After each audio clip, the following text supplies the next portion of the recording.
Okay, hi Dan or Don, and Robin, hi, and all of the other ones out there in Zoom land. So welcome here to the Nyingma Institute, and this for the Sunday Dharma talk. And my name is Hugh Joswick. I've been a long-time student here and teacher and instructor for a number of years now. But today happens to be Mother's Day here, and I don't know how many of you are mothers, but happy Mother's Day. But it really gives us an opportunity to look at and reflect on this fundamental care that brings us to life and into being. Our mothers teach us about caring and share their bodies to make us and feed us and educate us and bring us into knowledge and society. And it's so fundamental that we, often don't notice it, or we often don't take notice of the care, that mothers make available. Or we could say that we created a special day for this remembrance, or we could say maybe Hallmark cards invented Mother's Day. I'm not sure, but it's not by chance that many Tibetan ceremonial prayers and reflections on developing love and compassion really, pay attention or begin with the reflections on the way Mother provided for us and brought us to this precious human life. So it's really important to respect that care in which we were raised, or which we received care that brought us here today. And it's really important to reflect on that caring. So we've received the care that's brought us here today, brought us into being, and it's really, key to reflect on Mother's care. There was kind of an amusing article in on the Insight opinion page of the San Francisco Chronicle this morning. I don't know if any of you saw it or not, but it was written by Sarah Libby, who's entitled "Mother's Day Comes at a Bad Time for Some Moms," and it was kind of amusing. It's kind of a complaint of an exhausted mother with school-age children, that Mother's Day comes at a most hectic time of the year where, school is ending and the parents of school-age children are trying to hold their work down and, bring the kids to school, and, they have school projects and they have to worry about feeding the children and, driving them to school functions, planning out all of the kind of various numerous things that need to be done by the end of the school year. And she even was complaining that, she has to plan out how to celebrate her own Mother's Day in that way. But I'm sure that we're all familiar with that. But this whole thing is this kind of this taking for granted of care, taking for granted of mothers caring, that this day is supposed to celebrate, but sometimes it doubles the work of the one who's being celebrated in some way. So, of course, that's somewhat of an exaggeration, but I think it's true that we don't often appreciate the value of the caring and caring for our lives that make this moment possible. So in his book, Caring, I don't know if you see this, Tarthang Tuku, this published in 2018, And in this book called Caring, Tarthang Tuku, the founder here of the Nyingma Institute, really explores in detail the value of caring and all the dimensions of caring. So it's really a nice book, and this is what our talk here this evening on the quality of caring will draw from. And he says that one thing that he's really learned from all the projects that he's engaged in here is that, as he puts it, care makes all good things happen. And that by caring, we contribute to the world's welfare, we bring our values into practice and cultivate kind of whatever goodness we can. And you could say that care or caring is our skillful means of being in the world. We kind of all know this to some extent. Caring's not particularly difficult to understand as a concept. And yet, like mother's love, I don't think we appreciate it as much as we should, or we don't always appreciate the role caring has in our lives. So we often get kind of so wrapped up in our projects and the daily demands that our life has and work has that we don't really take time to reflect on how we're engaged in caring. And often the routine takes over, and we're not even attuned as to how we're living our lives. It's just the routine and the regime takes over. So it sometimes seems like we don't always embody caring. Just to read you a little bit of this from Tarthang Tuku, he's describing the passage here on 9. By the way, how many of you have read this book or have come in contact with the book? Okay, good, yeah. I know, okay. So, well, it's a good book. We'll see. So he says, the message I wish to share is what I just said. Caring makes all good things happen. He says, but we can, we know that in principle, but we don't always embody that ourselves. He says, we can use all the right language, say all the right words, without really committing ourselves to caring fully and deeply. And does that seem right to you? Does that seem, yeah? And maybe we should take this idea of caring more seriously, he says. And he says, continuing, he says, whatever you believe to have value will not be of much benefit if you do not manifest your convictions through cultivating care and putting it into practice. However, if you do care, you will achieve tangible results. You will learn to trust yourself, and this will let others trust you as well. Then you'll be able to march forward together, leaving footprints for future generations to find and perhaps to follow.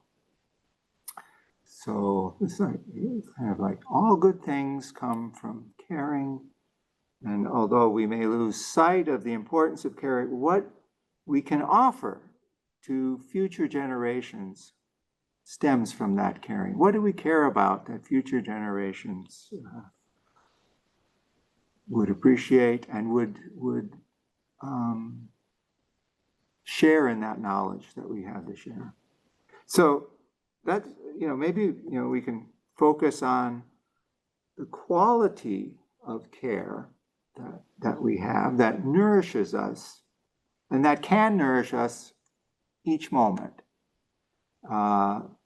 Instead of feeling kind of overwhelmed by obligations or the pressures that we have assumed or adopted, and that seemingly only lead to disappointment or anxiety in their, in the wake of these kinds of pressures and obligations that we feel.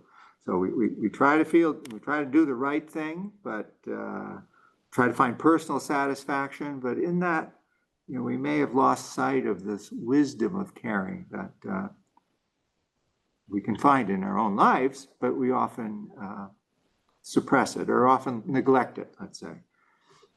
And he asks, have we even become numb to the importance of caring? And he asks us continually to reflect on the nature of caring in our lives. So let's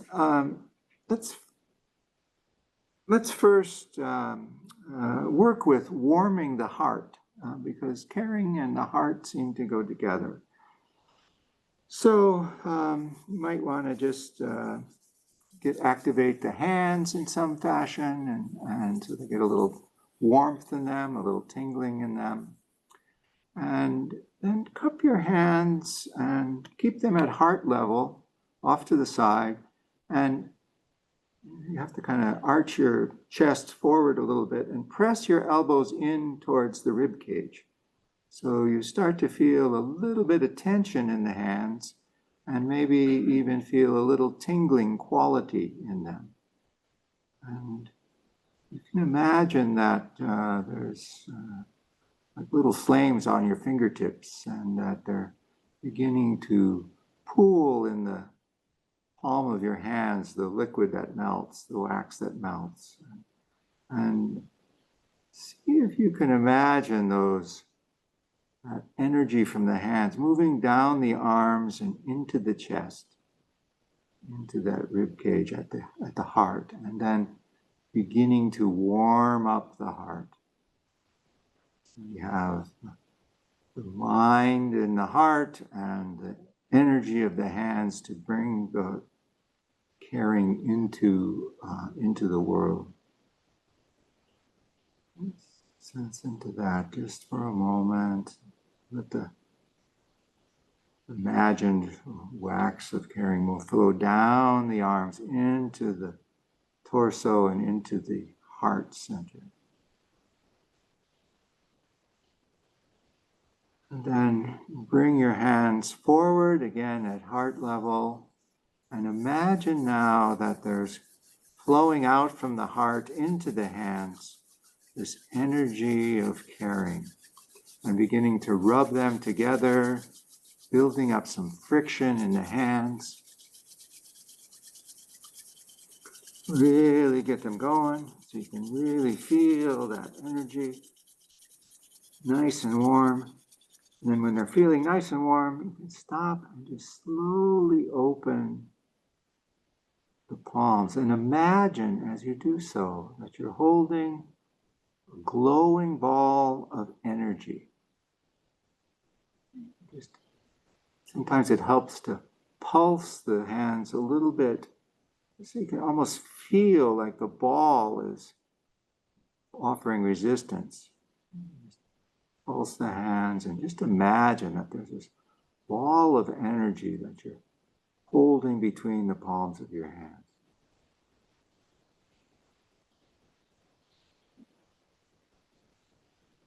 You make them smaller, and you can feel the resistance, or make it larger and open it up a little more.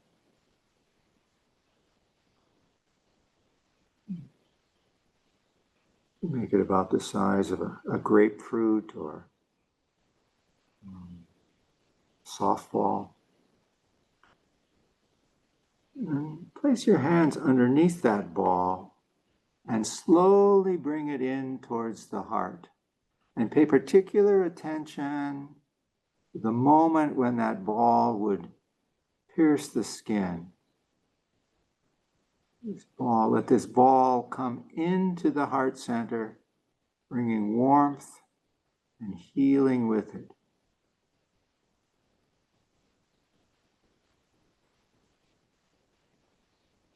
Let the heart center relax, feeling the warmth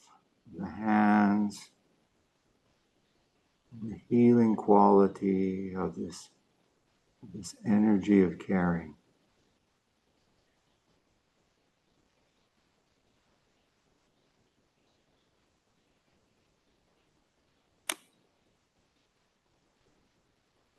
It's melting any tensions that hold you back from caring.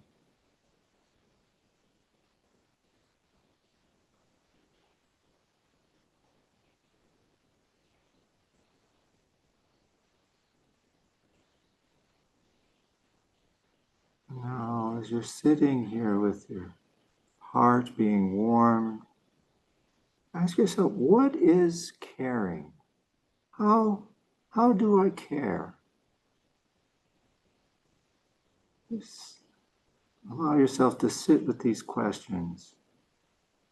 What is caring? How do I care?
Do any of you have any response that you'd like to share? What are qualities of caring, or what is caring? What does it mean to you?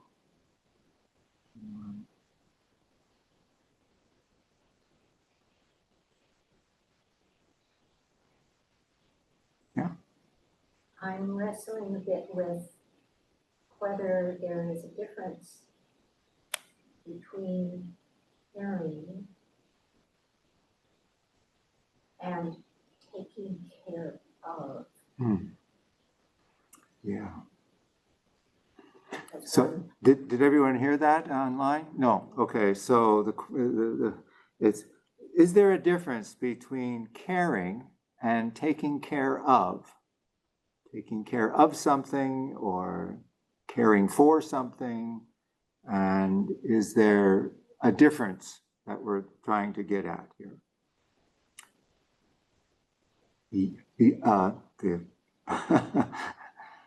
For me, I would say yes.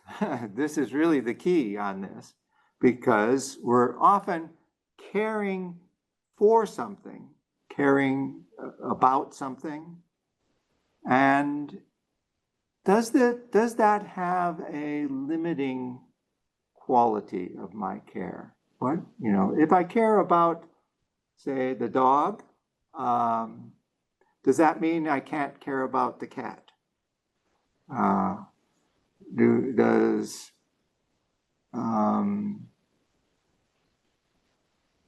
If I care about something, am I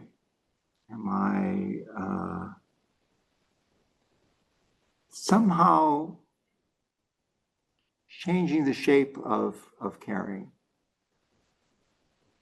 Okay, how else? Could you elaborate a little more?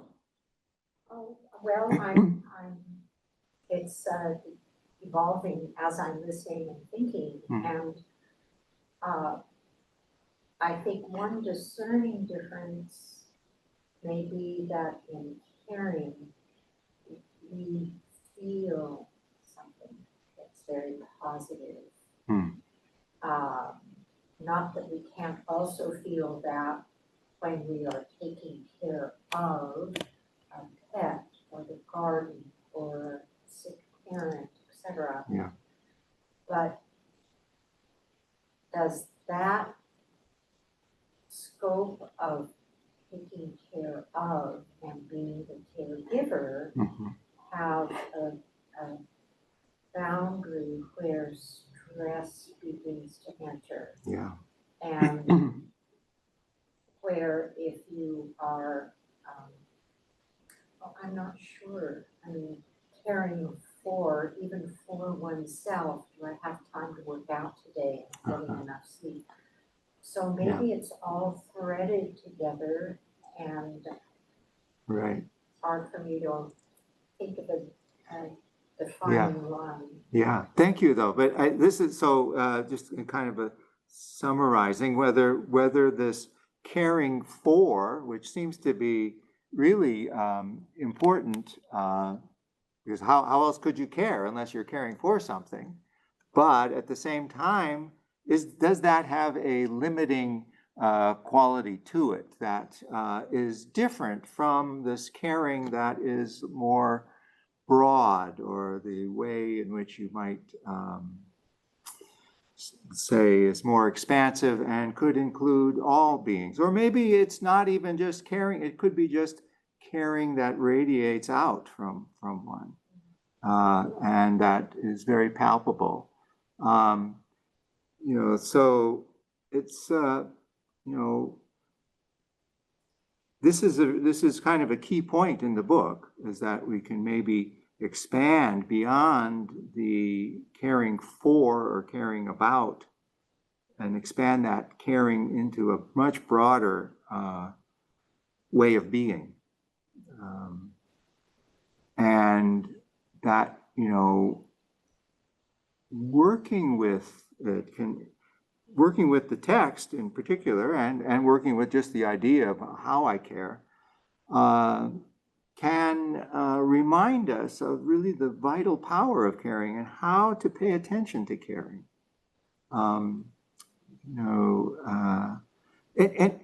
Anything else with this? Any further comments on this? What other aspects are important in caring that come to mind? Anything at all? I think for me, it's like a feeling, So, when we care because, well, sometimes we care because we love, yeah, right? When we love something, yeah, when we love something, care about it. We love, I don't know, like we'd like to see your garden, we tend your garden, we love the garden, that things are living. Your garden is living. yeah, The flowers and the plants and everything is living. Yeah. So it's like,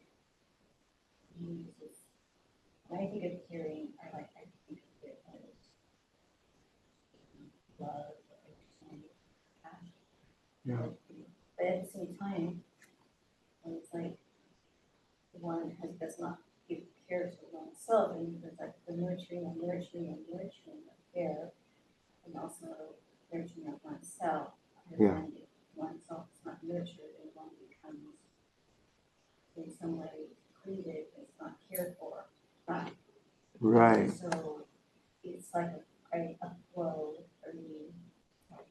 Yeah, thank you. Yeah, it's really, really clear that there's an aspect of a feeling quality about caring that's connected with love, and that has the capacity to renew oneself, even though there's the possibility of kind of getting burned out. But and it could be that sense of that limitation. I have to care for this particular thing, and either a person or a garden or flower, and then that can become kind of a burden if you allow it to, or it can be something that renews and enriches yourself as you are participating in the caring.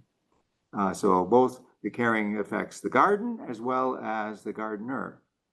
It becomes a caring field, so to speak. And so, yeah, so there's an aspect of love and compassion involved. There's an aspect of maybe treasuring ourselves and others, and putting it back to motherhood. There's a sense of life is a real precious gift, and we can begin to care and pay attention to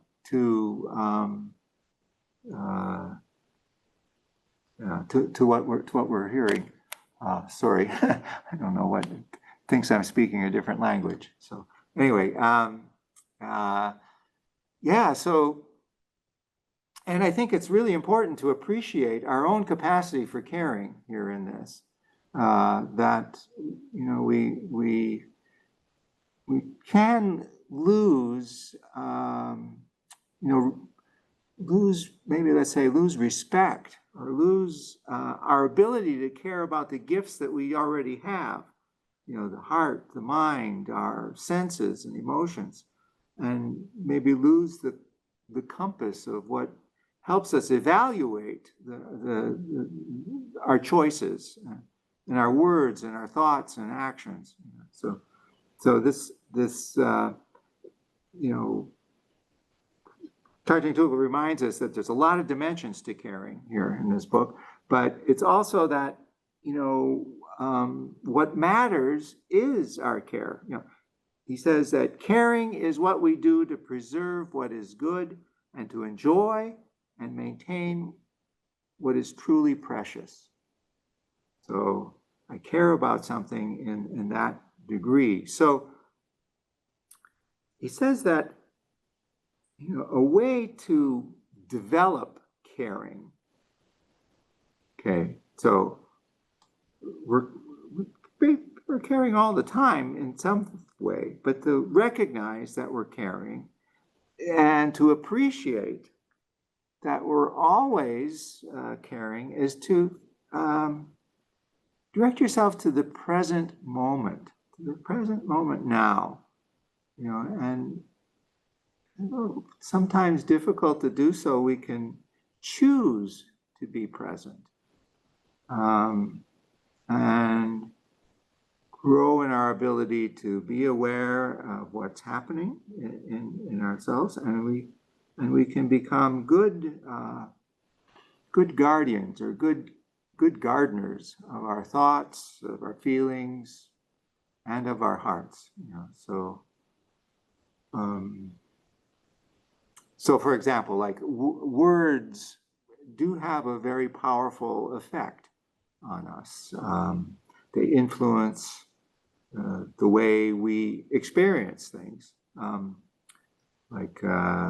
even internal thoughts. Say, we have a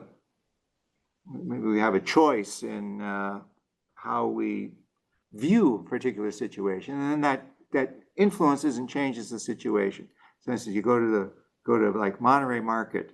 For those of you in Berkeley here, you know that Monterey Market on the weekend can be very tight. It's a beautiful market, beautiful produce, but everybody's kind of like stopping in the middle of the aisle, and you have to kind of elbow your way through, and it can be kind of, and so you say, this is really, it's really busy today. It's really, people are stopping in the middle of the aisle and they're leaving their carts here, and it's really hard to get around them. And the whole event of shopping at Monterey Market becomes, it's a really, an aggressive place. You have to kind of move through the crowd, Versus now, if you say, well, Monterey Market is such a beautiful produce, and look at all this fancy, all of these rows of mushrooms and the various kinds of oranges, and they have, and all the melons, and you say, what a cornucopia, right? Is that the word, cornucopia of food, and all these people here are, thinking of their families or thinking of their dinners that they're going to have and sustaining and nurturing themselves. And suddenly this wild market becomes less of an obstacle to you, but it becomes a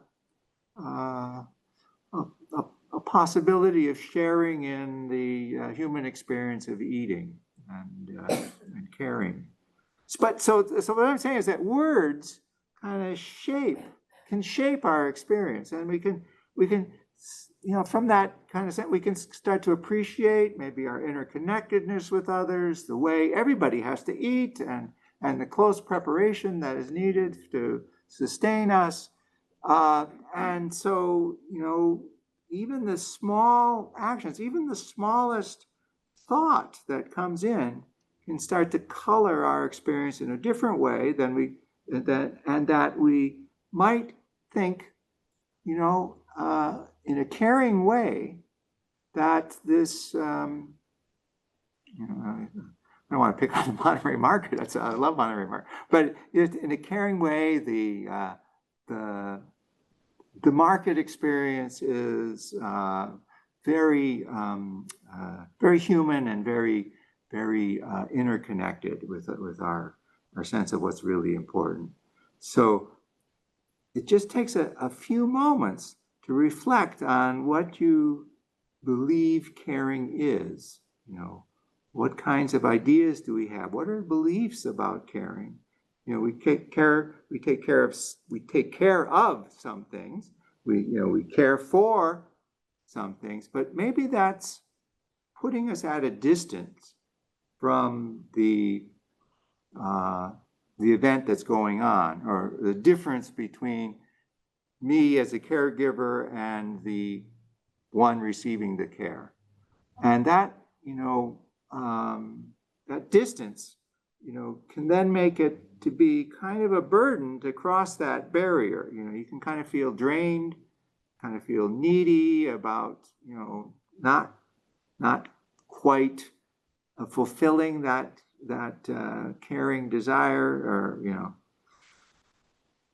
and so caring, you know, you might, another way to reflect on this might be, we might not be able to say what caring is, but yet we can feel when caring is absent in a relationship, or in an event, you go to a neglected garden, and you know everything's all, the weeds have taken over, and you feel a lack of care that's happened to that place or to that person, and then there's kind of a, maybe this broader sense of caring, maybe there's a real healing essence in it that heals both the one who is involved with the more caring and the object that's receiving caring, but maybe there's a healing essence to it, to that whole process of caring that's going on. And could we open ourselves up to this kind of more unconditional caring that we're suggesting as a possibility? And what might that mean? But I think it has to come back to these kind of understanding and words that we put around things, and what makes caring more difficult for us, or what makes it harder, for instance. You know, because as I mentioned, you could care about the dog, but then does that mean you don't care about the cat?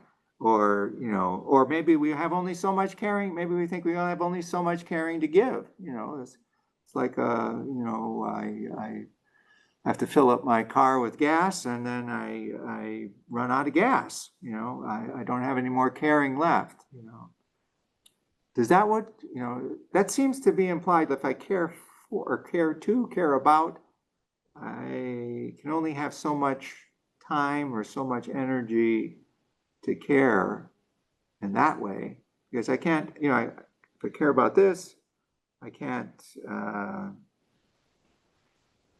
you know, I can't care about something else, you know. So let me ask you to think about some other aspects of this caring. What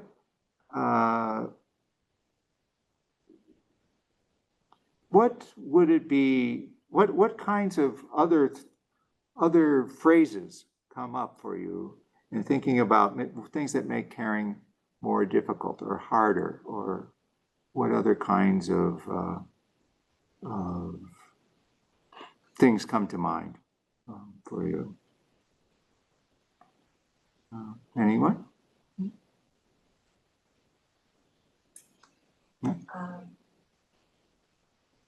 Coping strategies would be something. Okay. Coping strategies. And also, we've all been in stressful situations where caring becomes a greater responsibility as time goes by. If you have, a parent at the end of life, or you are, Right. in some transition in your own life. But I'm wondering if the painful difficulties of that and maintaining your capacity for caring, or pulling back and saying, I have to step back from this. Mm-hmm. If in the course of our lives, that might not strengthen us over time, where in a future situation, your capacity for balancing what's needed has actually increased in the best of possibilities. Yeah. Instead of you becoming a mental health, Right. patient yourself. Yeah. Yeah. Yeah. I hope you all were able to hear that. Yeah. So that there's this aspect of being overwhelmed, but maybe in the long run, it's kind of balancing out the way in which caring is manifest can really increase our capacity for caring. You could say things like,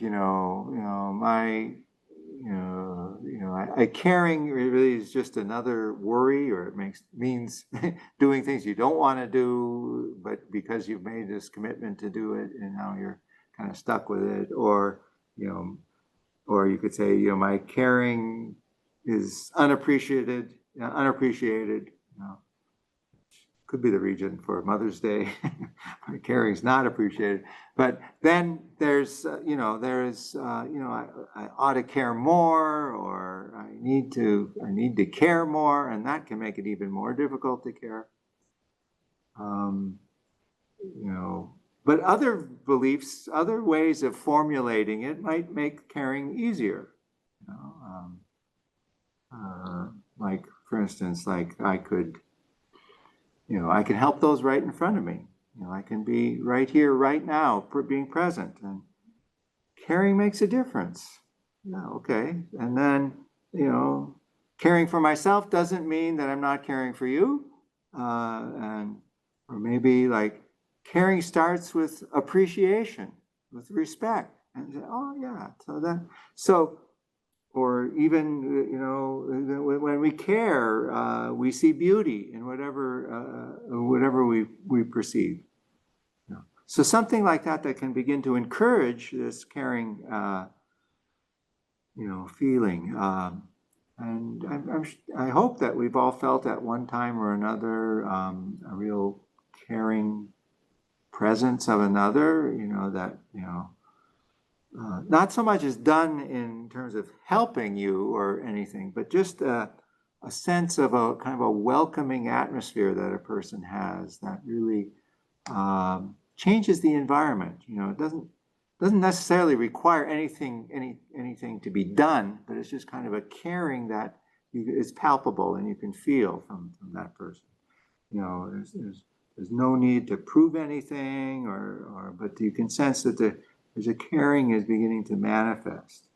And that kind of, let's call it unconditional caring, or a caring that is luminous in some way.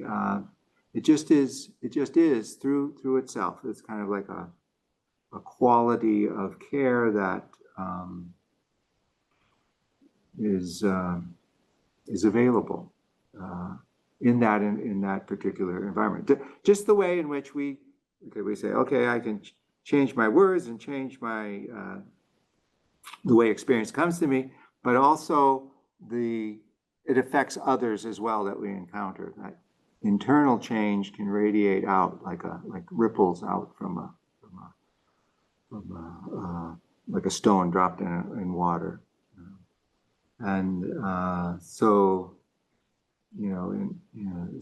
this fundamental caring, in Buddhist terms, they talk about, well, if there's in this way of speaking, the care and the one who is caring and the one who is cared for, they're all open up. They're all together. There's no distinction. There's just this luminous caring going on.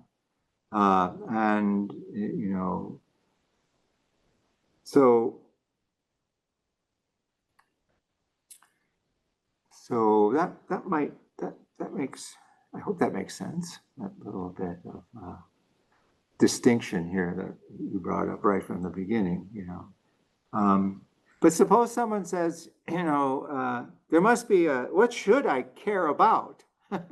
Trying to say, well, some things are more important than others, right?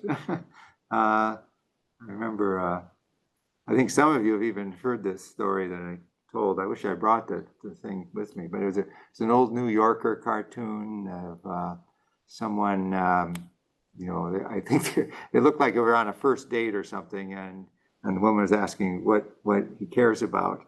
And he was saying, well, I should warn you that all my cares and concerns involve my hometown basketball team. So it's like, they're like, I was like, oh, okay. But, but maybe there, that caring, you might begin to work with the caring that you have and beginning to develop this sense of caring for a broader sense. You might think, oh, yeah. So pay attention, stay aware, and offer care. It's kind of a little bit of a jingo that he provides here in this is, pay attention, stay aware, offer care.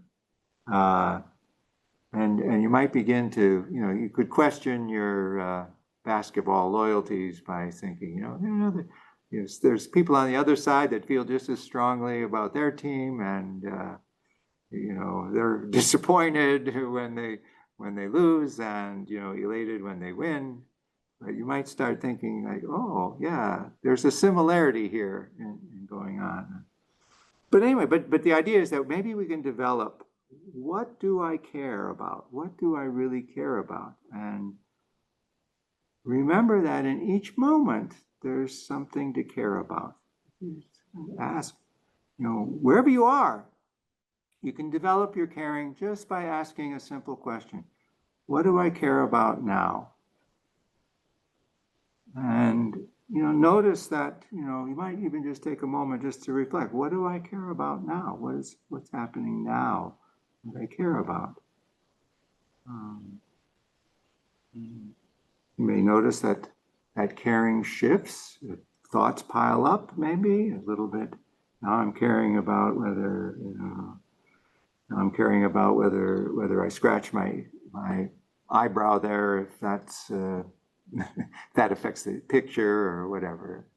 Or now, but now I care about, what is caring about?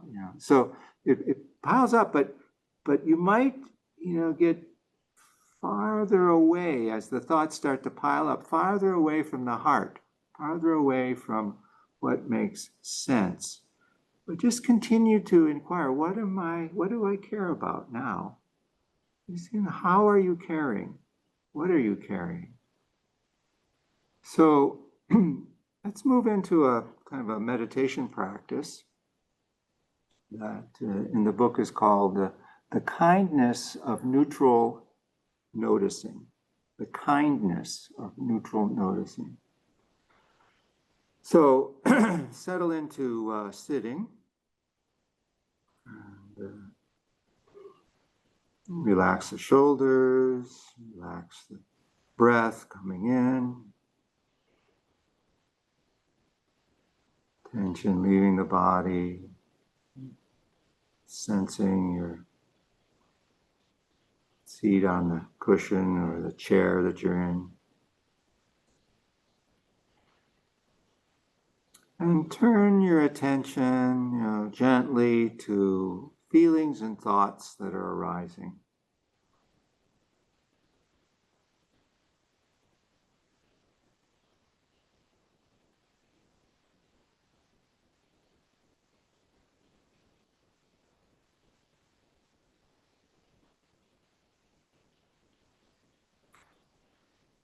Are you doing this right?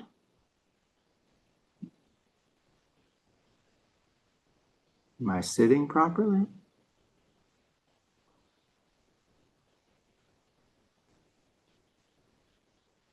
Just notice these little instructions that you give to yourself.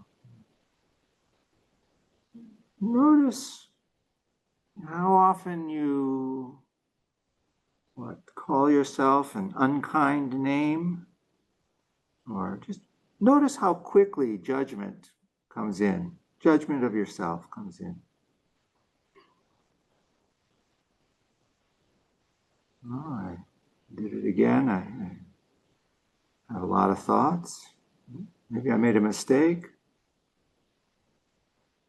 Just keep going. Notice how quickly we judge ourselves.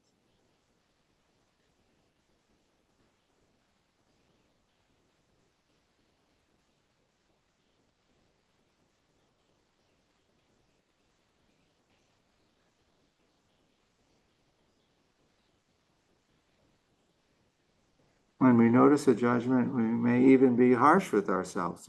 It's like over that, instructing and not condemning ourselves. Don't do that. Just come back, relax, relax. Ask yourself, is that caring? Just notice, don't judge.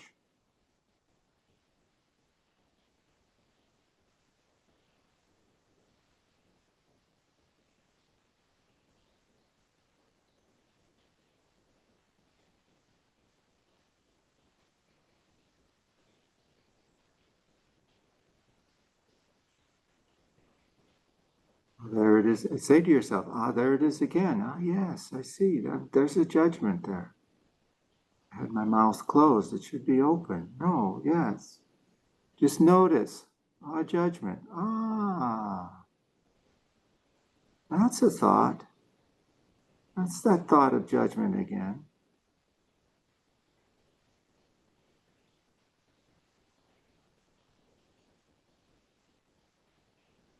Relax, relax the judging mind.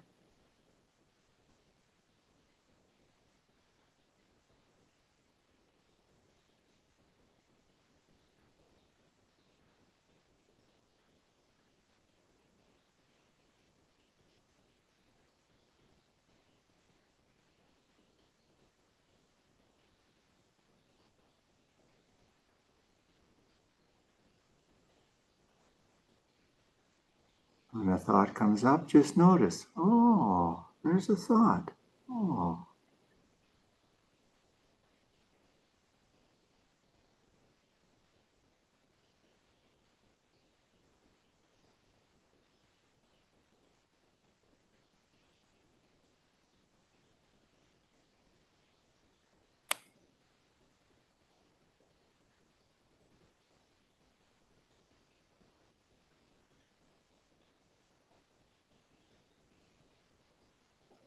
There it is again.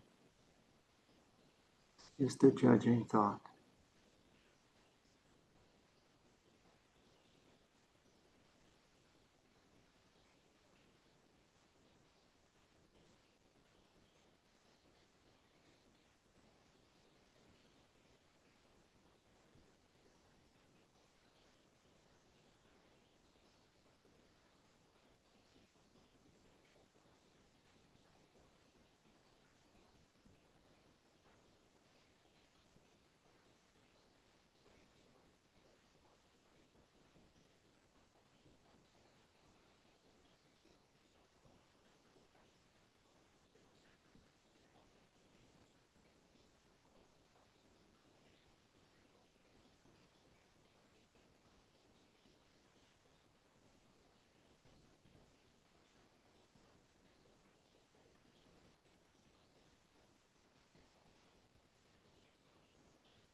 this kind of quality of awareness and acceptance, might be an aspect of caring that can be almost invisible, because maybe we've noticed this before. When we're calm and clear, we're much more available to others, much more available to ourselves, and it might be an aspect of caring, that we're actually sharing something with others in that way. He says, deep inside all of our cares and concerns, there's a quality of caring. Sometimes it's almost invisible, crowded in by worry or resentment or covered over by exhaustion, but it persists beneath all this. And while it may not always be easy to contact, it has the power to nourish us. So we can be, this sense of the appreciation of mind and appreciation of caring can be crowded out by worry, by fear, by feeling overwhelmed. But we don't really need to demand that, caring be there. It already is, as we manifest caring even in this basic awareness of what's going on and what we attend to. So he constantly says in this book, pay attention, just pay attention, study, observe, open the heart, and share what you know that has value, and encourage yourself to have faith in caring, and invite more caring into your life. So this is something that you find in the sutras as well. It's within the very strongly within the tradition, this praise of caring. And I'll just read a section from one of the sutras. It's called the Sutra Assembling the Dharmas. It's found in Path of Heroes, if you're interested. But so this is just a kind of a, I forget who's talking to the Buddha, but it's about, he said, Bhagavan, to the Buddha, perfect caring is the root of all the Dharma. For those whom there is no such caring, the whole of the Buddha Dharma remains far distant. Bhagavan, when the highest caring is active, though the Buddha may not presently be living, the Dharma continues to speak softly from the sphere of space and even from walls and from trees. Concerning the pure caring of the Bodhisattva, all the instructions and precepts arise from self-analysis. Therefore, I will practice this highest caring of the Bodhisattva. Bhagavan, just as only those with feet can walk, only those who proceed by caring attain the Buddha Dharma. Bhagavan, just as the head is the most important of the limbs allowing survival, whoever has pure caring also has the enlightenment of the Buddha. So this is a very central teaching within the Mahayana canon. That's from the sutra on assembling the Dharma in the Tibetan conjure words of the Buddha. But this is really central caring. And what is that? What is that caring to us? So keep these questions in mind as you go about the day, about the week. From mother's love that gives us life to cultivating caring in its highest degree. Through that we can begin to, or we leave a legacy for future generations. And with that care, we can be satisfied that, you know, our lives have been worthwhile.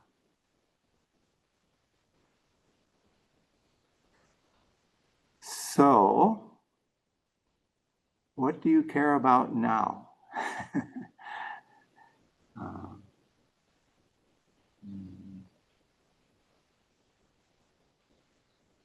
Any final word that you'd like to say?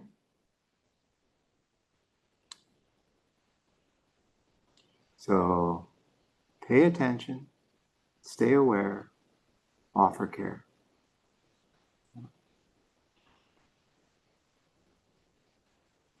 Okay, there's another Dharma talk next weekend, next Sunday. So nice to see everybody. Happy that you're all attending, and take care.